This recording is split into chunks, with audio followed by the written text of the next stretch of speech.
Well, I am so privileged and really excited to have a conversation on race with this panel of distinguished people. And they're going to find out who you are. Go ahead and just go around and tell us who you are, what you do, how you're connected to Kensington.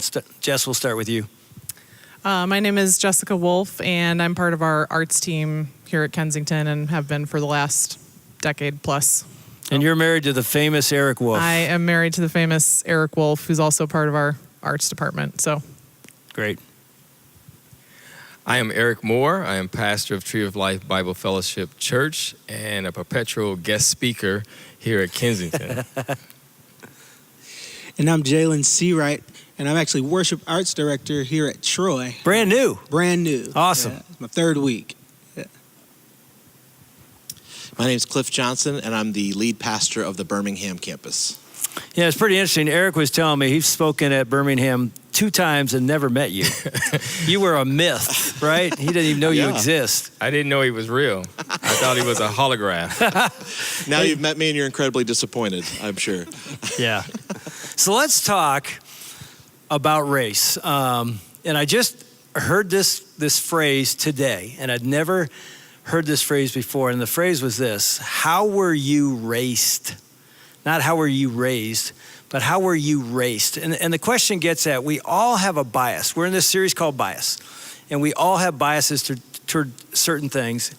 And there's a racial bias that we grow up with, and it affects us in different ways. White, black, brown, you name it. Everybody has some kind of bias. So that question, how were you raced, it gets at, when was like the first time you remember sensing a bias either that you had toward others or that others had towards you because of race? That's a good question. I think growing up, I never knew the difference between somebody who was black, white, Asian, Hispanic.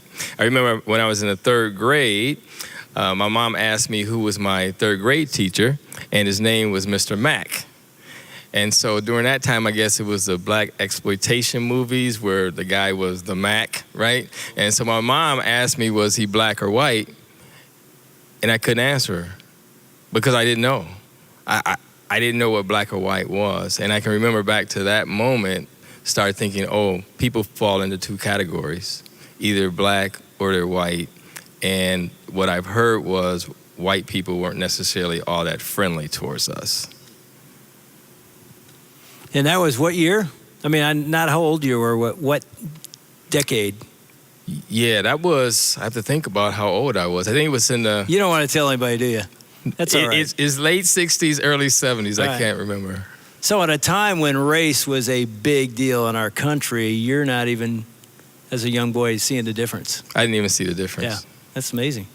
How about you, Jess? I would say my eyes were really open to it. I was pretty ignorant of it, I think, growing up as a white kid and largely a white neighborhood, white family. And Eric and I are white, and our 2 boys are black, and they're actually biracial, so they're white and black. And I remember when they were little, a very wise friend of mine said to me, the world is going to see them as black. And they were small, and it didn't really have, I heard him, I took that in, but I didn't really have a frame of reference for what that meant. But I remembered it, and I've come to understand it better as my kids have gotten older. And probably my first experience with being raced is when my youngest was called the N-word in 4th grade. And you're faced with having to dive into this dialogue and have a conversation that really we did not feel equipped for. But that's our first real encounter with it. Yeah, and I'll follow up on that. So as a white mom raising 2 adopted boys, right, did you think before this happened, this is going to be a part of our life, we're going to have to deal with this, or is it just like, whoa, here we are?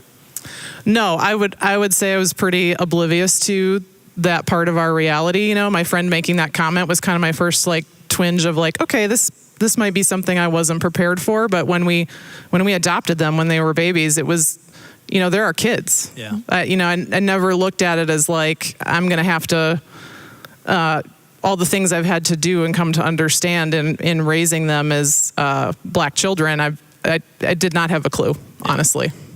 Jalen or Cliff, either one of you feel a bias at any time growing up? As I was raised, I would say that I was always told from my parents that there was tension between both the black and white race, but I didn't live it until I had moved from Pontiac into a community that was majority white. And when I moved there, I was on the block in the neighborhood, and one of my neighborhood friends had said, my dad was talking and says, "Oh no, there's a problem. The N-words are moving in." So that was the first time that I realized that it was present in today's time. Do you remember how it felt or what you did with it? I immediately felt less than. I immediately felt inadequate. It was hurtful, definitely. Yeah. Yeah. Cliff, you got anything? The myth, the man, the legend? I would say, similar background to Jess here. And so I think for me, not having relationship really with anyone of a different race made me more just clueless to it and just not really realizing, thinking it's real in maybe inner city somewhere, but not in my backyard. And when my wife and I felt called to start a church in the city of Detroit, I sat down with someone who had lived in the city, who was a white man who really was committed to racial reconciliation for his life. And he sat down with me for about an hour and a half and walked me through institutional racism and just understanding the world in which we live truly beneath the surface. And I remember getting to the end of that conversation, and I was already living in Detroit, starting a church, and I didn't understand it to the depth that he brought it. And I remember feeling so shaken by that conversation. So I just got to the end of it and I was like, well, what can I do? How can I be a part of it? Because it's once you are exposed to just how deep it really has run historically and continues to remain even to this day, the response is what next step should I take? And so I would say that was the moment in my life where I was shaken and made aware of it. And I'm ashamed to say it was in my mid-30s. Really? Yeah.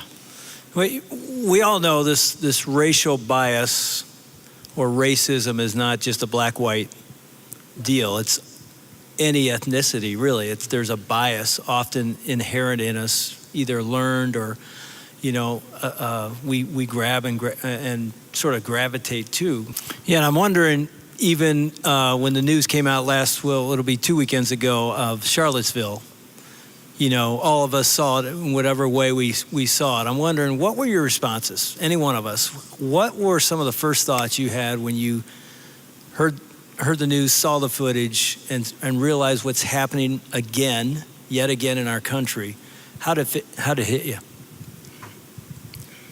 Well, I can jump in. I know for me, the coverage that I saw and some of the specials that I watched, it felt to me like it was a moment in which something that had existed mostly in the dark corners of the internet, mostly in trolls on Twitter and stuff you'd see that's that can't be real. Is that a real person? Something that has sort of always been simmering under the surface at that level, at least in my mind. Suddenly they stepped into broad daylight with no hoods and just their faces in the light, unashamed to express that level of hate. The way I thought about it was almost like it was the incarnation of evil. It was this thing that went from the words on a screen to flesh in front of us. And so for me to see that was so jarring to me personally. And so just to see that level of boldness and to hear the chants and to see what was going on, I think that was it. And then to see the violence that broke out and the disregard for human life, and then the interviews that were done with the leadership. I think in my heart, I was heartbroken because that's our country. And it's not that long a drive from here that happened. And I was very, very much moved to act, moved to do something, moved to be a part of the solution, moved to differentiate myself from that group. That is not us. That's not who I am. That's not who the church is. That's not what Jesus calls us to. And so I think that was my response, was sadness. And it was a little terrifying, to be honest with you, to see that march with the torches and then to hear the chanting and what they were saying out loud on camera. To me, it was this incarnation of evil, but then to think that there's been an incarnation of love in Jesus Christ, and he's the answer, and the cross is the place that we turn in moments like this. To me, that's where my heart went after the initial terror struck me. I would say outrage, which really pushed me to be outspoken. I mean, there's nothing about what happened with that group in Charlottesville that is in line with Jesus. There's absolutely nothing. There's nothing about another race thinking they're better than another that is anything about the heart of Jesus. It's actually totally the opposite. So I was outraged by that. And as a mother of black children, I was afraid, as I have been honestly every time that something like this has happened. And I was humbled too in talking with my black friends who frankly were not surprised, because we have a history of this in this country. And I think we've really turned away from it and chosen to ignore it. And I heard a quote from Brian Stevenson, who's got an amazing book on the topic called Just Mercy, but he was talking about we talk about truth and reconciliation. We can't have reconciliation until we start to tell the truth about what exists in our country. You can't be an ostrich and stick your head in the sand and say, well, we all need to get along. We have to address what's going on. Right. Let me ask you this, because there is a sense, and I think I've been privy to this myself as a white man, that it is over. The racism of the 50s, 40s, 60s, even in our country, even in our city. You know, the uprising in Detroit 50 years ago was, I think, often, maybe it's white privilege because we've grown up not feeling some of the things you guys just described. There's a tendency for us to think that was the past. We've come so far.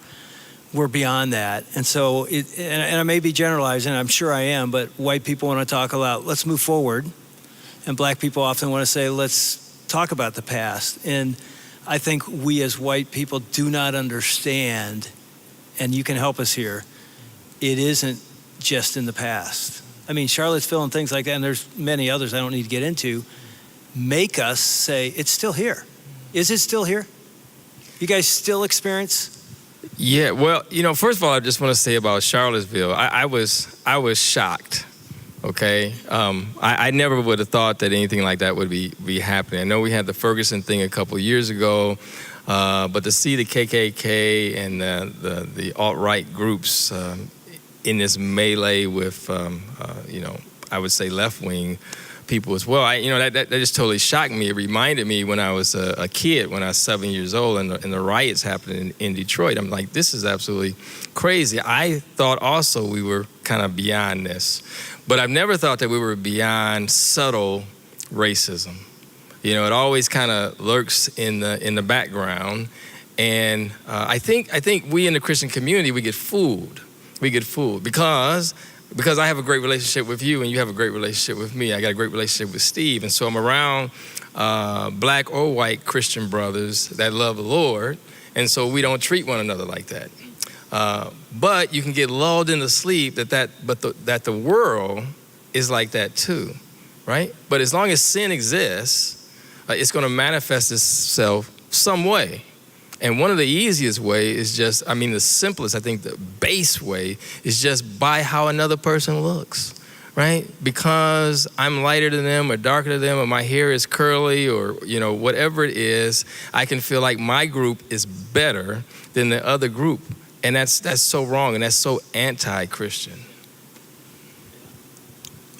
For me, it's definitely still here. It's definitely alive. When I looked at the thing that happened in Charlottesville, immediately I was upset. I was shocked at how outright it was, but part of me said, well, here's another problem that won't have a solution. And part of me said that I knew that there would be people that would explain it away. And so, like you said, I believe that there's no doubt there's been strides that has been made all throughout history. Laws have changed, and through like desegregation and all that, we have made strides. But the subtlety comes in the relationships and the interpersonal contact that we have with each other. There has been instances where I've seen discrimination within the past 3 and 4 weeks. So I definitely still feel it's alive, and I think that when you come into the suburbs, you find it more. I never have to think about being black or if I'm black when I'm in the city, like Detroit or Pontiac. I'm not worried about that, but I'm constantly reminded that I'm black when I step into the suburbs. Yeah, you shared the other day, I don't know if you said Oxford or Clarkson or something, you said today you walk in a store. Tell that. You think about what's in your hands walking into a store. Yes, when I walk into a store, me and my wife, I'm always very aware of who is watching. I'm always very aware of what's going on around me. My wife doesn't bring her purse into the store often, and I keep my hands to my side because there have been numerous times that I have been either accused of stealing or followed by security. And so I am always very careful whenever I go into the mall, the store. It's almost like a fear that you live in, but it becomes defensive. So it's not necessarily that I feel fear. Yeah. And I mean, looking at you, I know you are a scary looking dude, so I can understand. No, honestly, I'm looking at you thinking the opposite, don't you? I mean, you look at you and you look like one of the most polite, young men. So there's got to be only one reason they're doing that. It's a color racial bias. I'm generalizing, but that's got to be what's going on, because you would not look at you and say, this guy looks like a thug. It's not there at all. Eric, you shared a story at Orion campus the last time you spoke. See, he knows that I actually pastor at that campus. We know each other, unlike Cliff. But, you were there, and it was right after, it wasn't Ferguson, but another incident in our country. And so it was such a gift to our campus to have you speak from a black man's perspective, even into that situation. Again, I don't even remember which one it was, but you told a story that I'll never forget that helps educate not just me, but everyone to how it's different growing up in different skin color. Right. You talked about how you teach your son to drive. Talk about that a little bit. Yeah, so he's driving now, and he had this incident that I told you. Somebody at school had called him the N-word. But he was with me. It was a number of years ago, maybe about 2 or 3, and we were driving, and I guess my tail light was out. Of course, I didn't know that, and a policeman comes up, lights are flashing, and so I pull over, and right at that moment, my son's right there. He's about to take his driving lessons, and I'm like, hey, watch everything I do. Okay, roll down the window, put my hands 10 and 2, had my wallet out, everything that the cop asked, I gave to him. I was polite, didn't make any unnecessary moves, because when I get pulled over by the police, and I think I just told you this past week I got pulled over too, I'm not moving. I am not moving. I'm going to make sure that my hands are there. And my purpose in that lesson was because I don't want to see my son get shot for doing nothing wrong. Now, maybe that's an irrational fear, right? I got a doctorate degree. I think I'm pretty polished. I'm going to be polite or whatever. But it is part of my whole thought process. And so, as a result, I pass that on to my kids. And then so when you see something on TV where you see a cop interacting with a black man and they end up getting shot or whatever, it's true. You look there and you say, man, he shouldn't have resisted arrest. He should have been courteous. He should have done the right things. But there's also in your mind is I can do all the right things and I can still be dead tomorrow. Yeah, and I got to tell you, when you just shared that right now, I mean, I'm literally fighting back tears.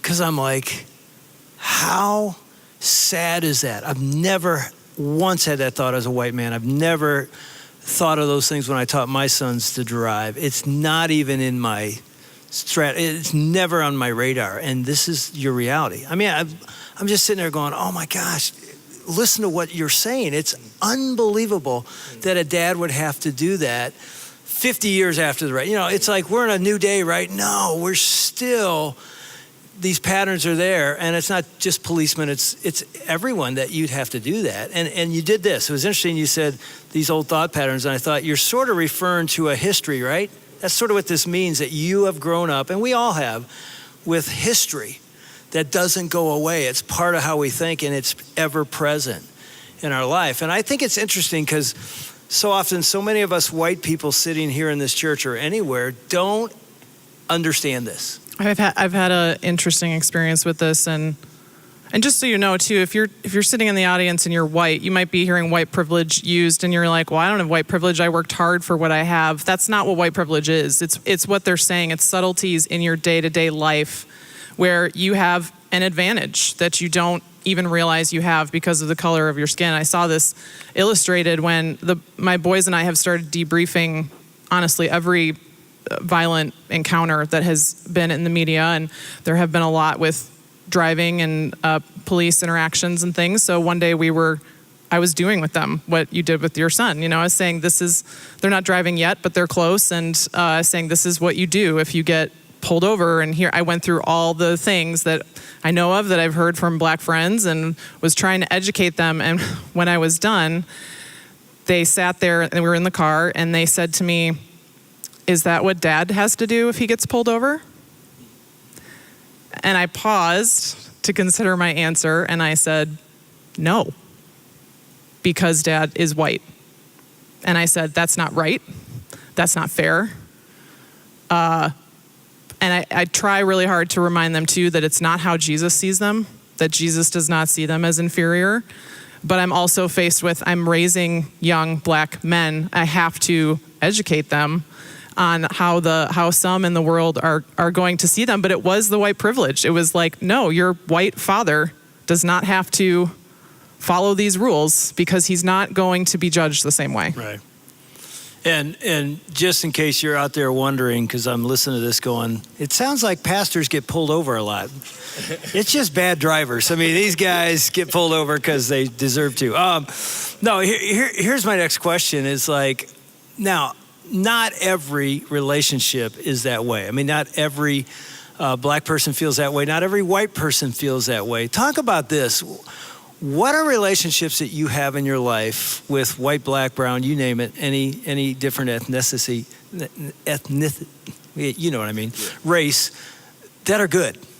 What's it look like when you feel valued, white or black, by someone of a different color? What does that look like? What does a person do in word and deed to make you feel valued?